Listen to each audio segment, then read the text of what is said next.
आप सभी का दिल से स्वागत है मेरे चैनल टॉप आइडियल स्टोरी में। आज की कहानी बहुत ही प्रेरणादायी है। अगर आप कहानी पूरी सुनोगे तो आपको बहुत कुछ सीखने को मिलेगा।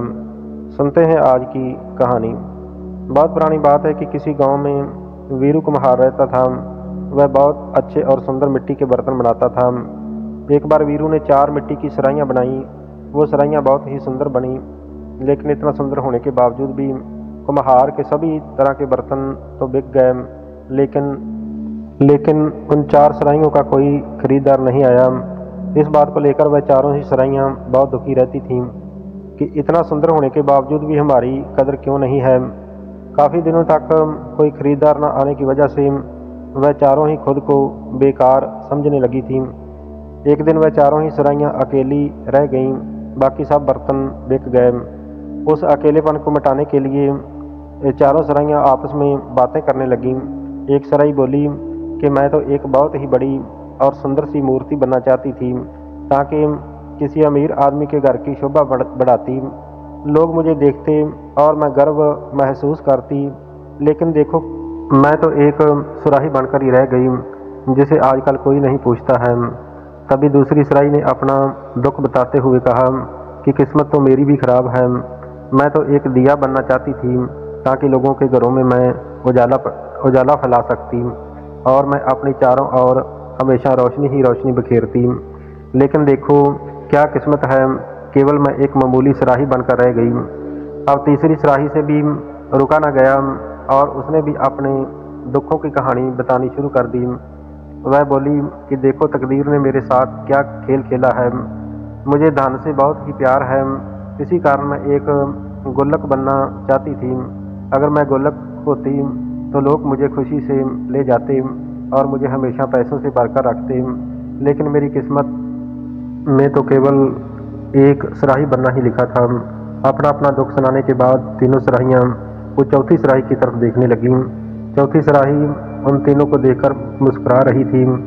तीनों सराहियों को चौथी सराही का ये व्यवहार अच्छा नहीं लगा और वह बोली कि क्या बात है बहन, क्या आपको सराही बनने का कोई दुख नहीं है क्या? आप खुश हैं, जबकि 4 महीने हो गए आपका कोई भी खरीदार नहीं मिला। इस बात पर चौथी सराही फिर से मुस्कुराई और बोली कि आप तीनों क्या समझती हो कि क्या मैं दुखी नहीं हूँ? मुझे भी बहुत दुख है कि मैं तो एक खिलौना बनना चाहती थी, ताकि जब बच्चे मुझसे खेलते तो बहुत खुश होते और उनकी प्यारी सी मुस्कुराहट और खुशी को देखकर मुझे बहुत ही खुशी और सुकून मिलता। लेकिन तकदीर को कुछ और ही मंजूर था। खैर, कोई बात नहीं, हम जीवन के एक अवसर में असफल हो गए तो क्या हुआ? जीवन में अवसरों की कोई कमी नहीं है, एक गया तो दूसरा आ जाएगा। धैर्य रखो और इंतजार करो। बस फिर क्या था, बाकी तीनों सराइयों के मन में भी खुशी छा गई। उनके मन में भी धीरज आ गया कि 1 महीना बीता तो गर्मी की ऋतु की शुरुआत हो चुकी थी। अब लोगों को ठंडे पानी की ज़रूरत महसूस होने लगी थी। लोगों ने मिट्टी के बर्तन खरीदना शुरू कर दिया। वो चारों सराहियाँ तो पहले ही बहुत सुंदर थीं। लोगों ने जैसे ही उन्हें देखा तो तुरंत ही ऊंचे दामों पर उन्हें खरीद लिया और आज वह सराहियाँ सैकड़े लोगों की प्यास बुझाती हैं और बदले में खुशी और दुआएं पाती हैं। दोस्तों, इस कहानी से हमें सीखने को मिलता है कि कई बार दुनिया में हम वह नहीं बन पाते हैं जो कि हम बनना चाहते हैं। ऐसा होने पर हम खुद को असफल महसूस करते हैं और हमेशा अपनी किस्मत को दोष देते हैं। कुछ लोग सफल होने का प्रयास भी करते हैं, लेकिन जब असफलता हाथ लगती है तो अपनी किस्मत को कोसते हैं, पूरा दोष दूसरों को ही देते हैं। लेकिन यहाँ ध्यान देने वाली बात यह है कि हम अपने पहले अवसर में असफल हो गए तो क्या हुआ? हमने एक अवसर गंवा दिया है तो क्या है? हमें कभी भी खुद को असफल नहीं मानना चाहिए। एक अवसर चला गया तो क्या हुआ? दूसरा अवसर आपकी राह देख रहा है। दुनिया में अवसरों की कमी नहीं है और यदि चारों ओर देखा जाए तो आश्चर्यचकित अवसर दिखाई देंगे कि कोई एक अवसर आपको सफलता जरूर दिला देगा। यदि असफलता मिल रही है तो घबराने की जरूरत नहीं है।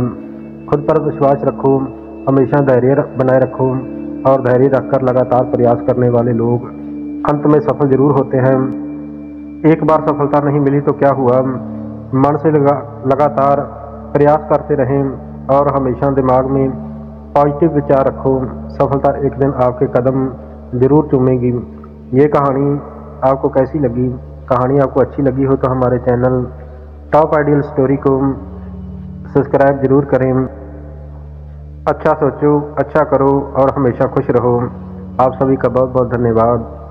वंदे मातरम। जय भारत।